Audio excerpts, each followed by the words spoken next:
നമ്മുടെ വേദതത്വങ്ങൾ, പുരാണ ഇതിഹാസങ്ങൾ, ധർമ്മശാസ്ത്രങ്ങൾ എല്ലാം മനുഷ്യൻ്റെ ഉത്കർഷത്തിന് വേണ്ടുന്ന ധർമ്മോപദേശങ്ങളാണ് നമുക്ക് തരുന്നത്. അത് നമ്മുടെ ഋഷി പരമ്പരകളാൽ നമുക്ക് ആയി തന്നിരിക്കുന്ന ഒരു അക്ഷയ ഖനികളാണ്, അമൂല്യരത്നങ്ങളാണ്. അത് പഠിക്കുവാൻ, അറിയുവാൻ, നമ്മുടെ ജീവിതത്തിൽ പകർത്തുവാൻ നമ്മൾ പലപ്പോഴും ശ്രദ്ധിക്കാറില്ല.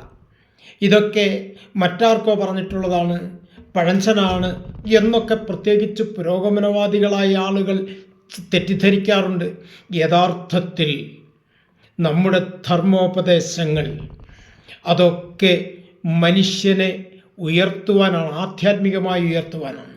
ഒരുവൻ്റെ ഈ ജീവിതത്തിലെ പരമമായ ലക്ഷ്യം എന്താണ്? ശാന്തിയും സമാധാനവും തന്നെ.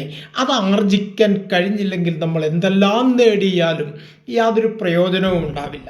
ഇത് നമ്മുടെ ജീവിതത്തിൽ അറിയേണ്ടതാണ്.